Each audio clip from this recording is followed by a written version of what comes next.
Oke, bismillahirrahmanirrahim. Assalamualaikum warahmatullahi wabarakatuh. Kita di sini untuk pertemuan anatomi fisiologi yang kedua. Pertemuan kedua ini kita akan membahas tentang pengaruh anestesi pada sistem limfatik. Tidak banyak yang nanti akan Bu Nova sampaikan karena memang pengaruh anestesi pada sistem limfatik ini hampir sama dengan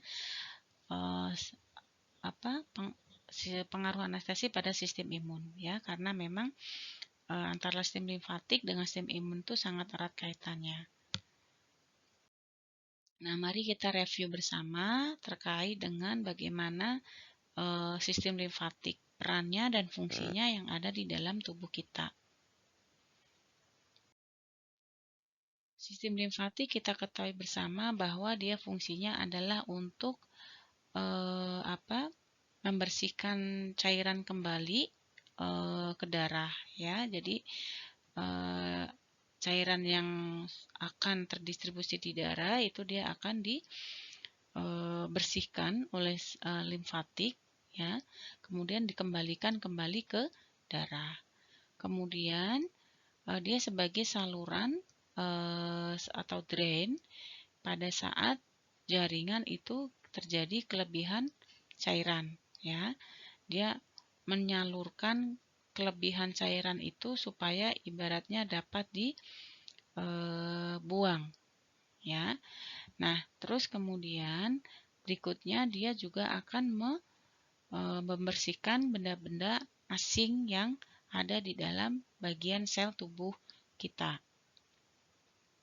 Fungsi yang berikutnya adalah mentransportkan lemak dari sistem pencernaan kita. Nah, sirkulasi limfatik ini dia mempunyai peran yang sangat penting untuk transportasi cairan ke dalam ekstrasel. Ya, jadi bengkak tidaknya seseorang itu dia akan berkaitan dengan sistem limfatik yang ada di dalam tubuhnya. Kalau kita lihat di sini adalah beberapa gambar akibat dari gangguan sistem limfatik. Contohnya adalah filariasis, ya, atau kaki gajah. Itu yang diserang adalah sistem limfatiknya, sehingga dia akan terjadi pembengkakan pada ekstremitasnya. Bisa juga terjadi gangguan pada alat kelaminnya atau alat genitalnya. Kalau Anda lihat pada gambar di sini, ini adalah jelas terjadi pada perubahan sirkulasi dari limfatiknya. Nah, karakteristik dari limfatik di sini itu adalah akan diproduksi dalam waktu 1 hari 2-4 liter cairan limfo kita, ya, diproduksi. Nah, terus kemudian limfo ini dia adalah merupakan suatu cairan dalam jaringan yang berlebihan, ini dibawa oleh pembuluh limfatik. Kerjanya, sistem limfatik itu pasif, tidak sama dengan jantung kita. Jadi dia tanpa ada yang memompa. Jadi dia mengalir begitu saja, ya. Jadi dia akan menuju ke jantung. Ya, menuju ke jantung, dia akan mengakibatkan atau menimbulkan kontraksi secara berirama pada saluran otot pada dinding pembuluh darah. Nah, cairan limfata ini dia akan bekerja mengikuti pergerakan gravitasi, ya, karena kalau kita berbicara tentang cairan kan mesti dia akan mengikuti gaya gravitasi. Nah, selain ada saluran, ini juga ada kapiler dari limfatik. Kebocoran cairan itu biasanya dia terjadi akibat dari katup. Ya, jadi di dalam kapiler itu ada katupnya. Nah, katup itu apabila bocor ya berarti akan terjadi perembasan cairan limfatik sehingga nanti akan mengakibatkan terjadinya udem. Nah, apabila tekanan itu lebih tinggi di dalam, maka katup itu dia bisa menutup. Tapi kalau tekanan di dalam kapiler limpatik itu dia menurun, maka katup yang tadinya untuk kunci supaya cairan itu tidak keluar, dia akan terbuka ya, sehingga jangan sampai tekanan di dalam limfatik itu dia menurun, karena nanti kalau menurun dia katupnya dia akan membuka sehingga akan bisa terjadi kebocoran. Nah, kemudian ini pembuluh limpatik ya. Pembuluh limpatik itu dia kumpulan dari kapiler-kapiler limfe ya. Nah, dia akan mengirimkan limfe ke limfa nodus. Jadi kalau Anda lihat limfa nodus itu yang bulat-bulat hijau itu, ya baik yang kecil ataupun yang besar, ya. Jadi kalau yang besar itu limfa nodus, ya. Nah, yang kecil-kecil itu adalah saluran nodus, saluran limfenya, ya. Jadi limfa nodus itu yang bulat besar hijau, ya. Nah, kembalinya sirkulasi cairan di dalam vena itu dia nanti akan dekat dengan jantung, ya, gitu. Kalau Anda lihat pada gambar di situ kan duktus atau saluran limfa itu dia dekat dengan jantung, ya, nanti karena akan dikembalikan menuju ke jantung. Nah, ini strukturnya. Jadi ada beberapa limfa nodus secara regional itu terdiri dari limfa nodus yang ada di leher atau cervical nodes, di ketiak itu axilla nodes, di inguinal atau di selakangan itu inguinal nodes, ya. Nah, nodus-nodus, pokoknya kalau nodus itu berarti yang bulat-bulat itu. Nah, kalau yang kecil-kecil yang Anda lihat limpatik di bagian paha itu adalah kapiler limpatiknya, ya. Nah, limfa nodus itu dia berfungsi untuk ada ya, limfa nodus itu bagiannya ada bagiannya di dalam, ada bagian yang luar. Nah, kalau di bagian dalam itu namanya adalah medula, ya, dia medula. Makanya medula ini dia rumah dari makrofag. Dia akan menghancurkan benda asing. Makanya antara sistem limfatik dan sistem imun itu sangat erat kaitannya karena memang medula dari limfa nodus itu dia sebagai rumahnya makrofag. Begitu ada benda asing dia akan dikeluarkan ya, mengelilingi, dia akan beredar ke dalam pembuluh darah atau di sel dan lain sebagainya. Itu nanti dia akan merusak benda asing yang masuk. Nah, yang bagian di luar itu dia akan memproduksi limfosit ya. Nanti dia akan berespon terhadap sistem imun apabila ada antigen atau benda asing yang merusak. Nah, ini adalah beberapa dari organ-organ limfoid ya. Contohnya adalah limfe, spleen ya, kemudian thymus, tonsil dan Peyerpitz. Nah, ini semuanya spleen, thymus, tonsil dan Peyerpitz itu adalah semua bagian dari sistem imun yang merupakan organ limfoid ya. Spleen ya, apa fungsinya? Adalah dia akan menyaring darah, ya, dia akan menghancurkan segala benda asing yang masuk, ya. Kemudian limpa ini merupakan dibentuk dari sel darah pada saat semasa janin, ya.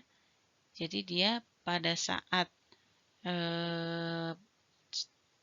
dia masih di janin, jadi fungsi dari limpa ini dia akan membentuk sel darah. Nah, kalau kita ketahui pembentukan sel darah kalau orang dewasa itu kan berbeda saat di janin. Ya, kalau orang dewasa itu sel darah dibentuknya di sumsum tulang. Tapi pada saat masih sebagai janin, maka pembentukan sel darah ini dilakukan oleh limpa. Ya. Nah, kemudian thymus. Nah, thymus ini dia seiring dengan perkembangan usia, thymus ini dia akan mengecil. Dia berada di kedua paru kita, lama-kelamaan dia akan mengecil. Nah, timus ini erat kaitannya dengan sistem imun karena dia menghasilkan suatu timosin ya untuk mengadakan atau memperbanyak limfosit. Jadi limfosit itu dibentuk atau dimatangkan di dalam timus ya. Nah, kemudian organ limfoid yang terakhir adalah tonsil. Ya. Nah, tonsil ini adalah merupakan suatu jaringan kecil ya, dia sebagai jaringan limfoid yang ada di sekitar paring kita. Nah, bentuknya adalah normal seperti yang di atas ya. Dia berfungsi untuk apa tonsil kita atau kalau orang awam itu mengenal dengan amandel. Ya, dia untuk menjebak atau dia untuk membuang bakteri atau benda asing lainnya.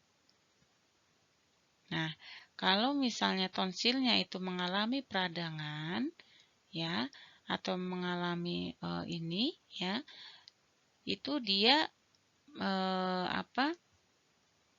akan menjadi suatu infeksi atau yang disebut dengan tonsilitis. Jadi ini disebabkan karena adanya bakteri yang masuk. Ya, Anda lihat tonsil itu yang dua kanan dan kiri ya. Di sebelah ovula. Ovula itu kan yang cenil-cenil itu ya, pada saat kita akan membuka mulut itu akan kelihatan. Nah, orang yang mengalami tonsilitis itu seperti gambar di bawah. Dia akan mengalami pembengkakan, akan mengalami ada lesi-lesi yang ada di situ, ya. Nah, sebelum kita membahas anestesi pada sistem limfatik, kita akan membahas tentang Peyer's patch. Jadi Peyer's patch itu istilahnya adalah tonsilnya ya tonsil yang ada di usus.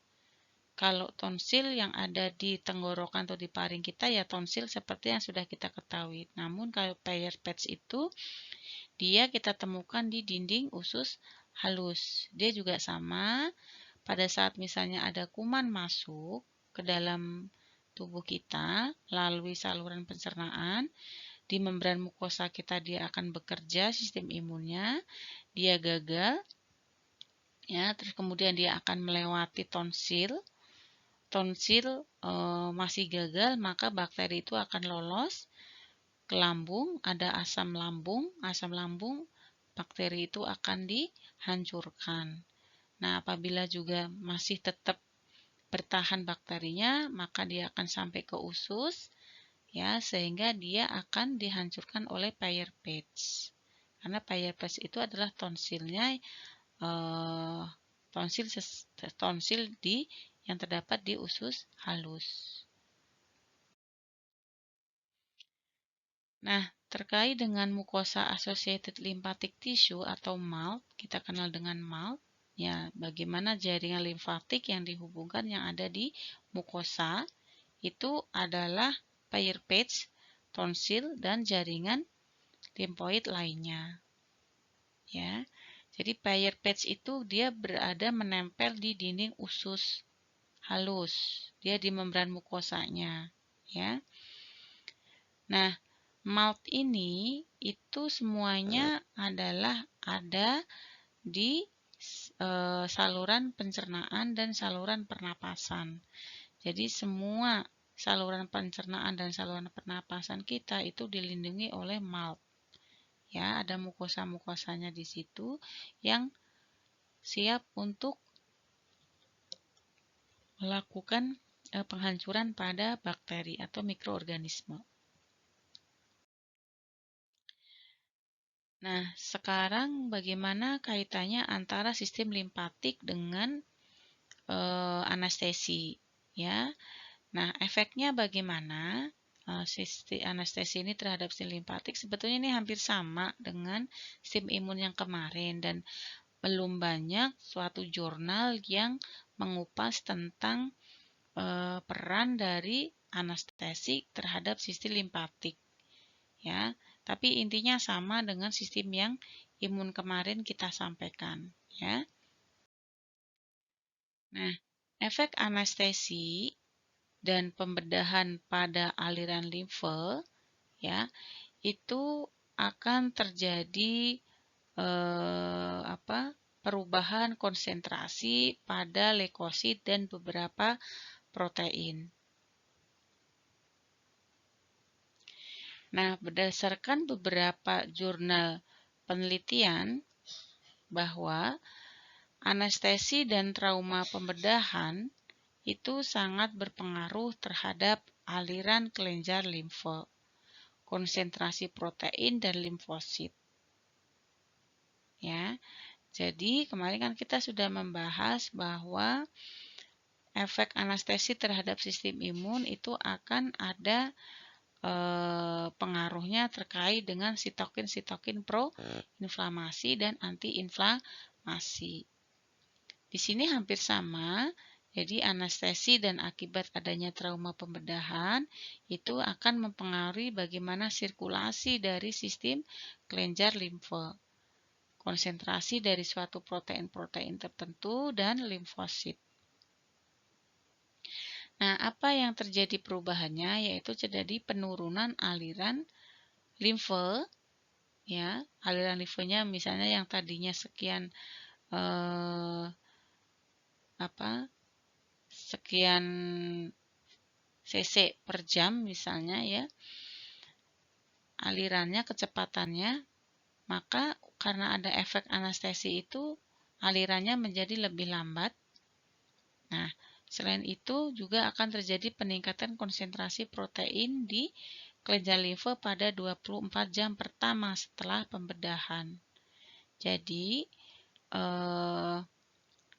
pada efek anestesi pada sistem limfe ini terjadi penurunan aliran limfe dan peningkatan konsentrasi protein pada 24 jam pertama setelah pembedahan. Jadi kalau misalnya hari ini itu dilakukan anestesi, maka sampai dengan besok 24 jam pertama sejak dari hari ini, maka dia akan ada perubahan penurunan aliran limfe dan peningkatan konsentrasi protein. Nah, inilah mengapa pada anestesi atau gangguan atau operasi di sini akan ada beberapa gangguan pembedahan di daerah drainase. Misalnya di kulit, di tendon, otot, ginjal, hati akibat anestesi dan stres akibat pembedahan. Ya. Jadi dampak dari gangguan pembedahan di daerah drainase yang sirkulasi area limfenya tidak lancar. Nah, efeknya apa? Efeknya adalah terjadi penurunan limfosit. Ya, terjadi penurunan limfosit. Bagaimana dampak anestesi terhadap sistem imun, sistem limpatik. Nah, dengan adanya limfosit yang menurun ini, maka peran dari hormon kortikosteroid untuk mengubah migrasi leukosit selama anestesi dan stres pembedahan. Ya, jadi akibat dari penurunan limfosit ini merupakan dampak dari adanya peran dari hormon kortikosteroid yang mengubah perpindahan leukosit selama anestesi dan stres pembedahan. Jadi kalau orang mau dilakukan pembedahan itu kan dia biasanya stres. Nah, ini akan mengakibatkan gangguan pada migrasi leukosit atau perpindahan leukosit, ya. Kemudian dia juga akan mengalami gangguan peran dari hormon kortikosteroid. Sehingga akibatnya terdapat gangguan aliran atau drainase pada sistem limpatik. Nah, beberapa contoh dari obat anestesi yang dapat mengubah atau menurunkan aliran limfe adalah halotan dan barbiturat. Halotan ini makanya sekarang sudah tidak dipakai karena berbagai banyak efek samping yang ditimbulkan. Akan berbeda dengan propofol dan sevofluran. propofol dan isofloran ini dia tidak memberikan efek pada sistem limfatik sehingga lebih aman dibanding dengan kita pakai halotan. Hampir setiap rumah sakit mungkin tuh halotan sekarang sudah tidak digunakan karena memang efek sampingnya itu ada pada beberapa sistem. Kemudian adanya efek dari obat ini akan menurunkan aliran limfe. Ini akan limfatik yang ada di dalam endotelium ini akan menghasilkan nitrit oxide sehingga akan menurunkan depolarisasi pada potensial aksi anestesi. Jadi kalau kita akan bicara tentang bagaimana obat-obatan, mungkin kemarin saat di farmakoterapi mungkin sudah Anda pelajari bahwa ada obat-obat tertentu yang disebut dengan depo dan non-depolarisasi. Nah, di sini siapa yang mengatur dari endotel itu adalah endotel yang di sini adalah dia mengatur aktivitas spontan dari limfatik. Ya, jadi efek kerja dari endotel itu dia mengatur aktivitas dari limfatik. Ya. Nah, itu mungkin yang bisa Bu Nova sampaikan. Jadi intinya adalah limfatik ini sangat erat kaitannya dengan sistem sirkulasi ya dan sistem imun. Ya, jadi beberapa peran dari sistem limfatik mungkin sudah banyak yang direview ya. Jadi untuk efeknya dari obat anestesi terkait dengan sistem limfatik, dia akan menurunkan dari sirkulasi limfatik, ya. Kemudian dia akan menurunkan bagaimana efek kerja dari anestesi, efek kerja dari sistem limfatik tadi. Nah, kalau limfatik itu dia terjadi penurunan sirkulasi, ya, terjadi penurunan sirkulasi, ini dia akan menghambat nitrit oxide, ya, sehingga sama-sama akan terpengaruh antara efek dari obat anestesi itu sendiri terhadap sirkulasi. Nah, obat yang paling aman digunakan terkait dengan berkurangnya efek terhadap obat-obatan itu adalah yang paling aman propofol dan sevofluran. Halotan dan barbiturat itu dia akan menurunkan aliran limfe.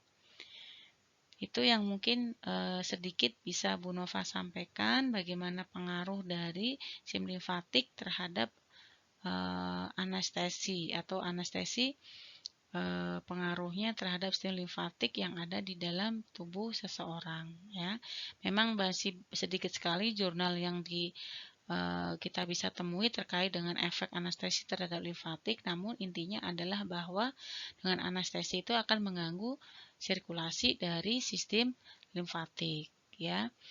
Malah endotel itu adalah dia akan mengatur aktivitas limfatik sehingga dengan adanya limfatik dalam endotelium tadi ini akan menghasilkan nitrit oxide yang sehingga menurunkan depolarisasi pada potensial aksi dari anestesi. Jadi sebetulnya lingkaran setan ya. Jadi anestesi akan menurunkan aliran limfatik. Dengan penurunan limfatik itu tadi, maka juga efek depolarisasi atau potensial aksi dari obat anestesi itu sendiri juga akan mengalami penurunan gitu. Demikian yang bisa Bu Nova sampaikan. Saya akhiri. Wassalamualaikum warahmatullahi wabarakatuh.